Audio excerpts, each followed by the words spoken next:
What is ক্রিয়াকার? ক্রিয়াকার কি? ক্রিয়াকলাপ বলতে আমি যেটা বুঝি সেটা হচ্ছে যে আর্টিস্ট এবং যারা আর্টিস্টকে হায়ার করতে চায় তাদের একটা মার্কেট প্লেস পাওয়া যেতে পারে। Kriya Karok is basically a platform for people who have a creative mindset, who can share their experience and other stuff, and make it into a profile that other people can use to check them up and possibly hire them.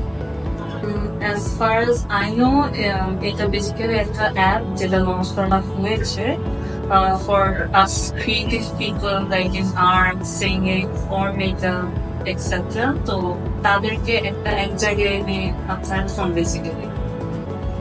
So ক্রিয়াকারও basically হচ্ছে একটা creative platform, যেটা হচ্ছে যারা creative মানুষজন আছে তাদেরকে একটা মানে আর্নিং প্ল্যাটফর্ম রেডি করে দেওয়া, যেখান থেকে তারা তাদের ক্রিয়েটিভিটি শোকেস করতে পারবে, আর ক্লায়েন্টস দিয়ে তারা তাদের ইনকাম ক্লায়েন্টস খুঁজে বের করতে পারবে। আমি যতটুকু বুঝেছি যে একটা আর্টিস্টিক প্ল্যাটফর্মের মতো, যেখানে আর্টিস্টদেরকে আপনারা ইজিলি ফাইন্ড আউট করতে পারবেন, রিচ করতে পারবেন।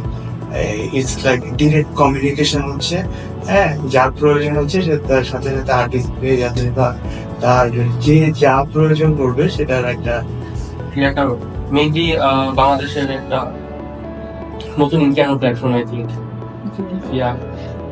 ফর্মেটিভস ক্রিয়াকারক একটা আর্টিস্টদের জন্য প্ল্যাটফর্ম, যেখান থেকে আমরা বিভিন্ন কাজের সুযোগ পাবো, বিভিন্ন অপরচুনিটিস আছে। ক্রিয়াকারক ইজ এ প্লেস যেখানে যারা entertainer as a musician, dancers, সবার একটা প্ল্যাটফর্ম যেখানে সব মানুষ খুব ইজিলি কাজ পাবে। শুধু কাজ পাবে না, ইভেন মানুষের সাথে মানুষের পরিচয় বাড়বে, ইনকাম বাড়বে। সো এটাই।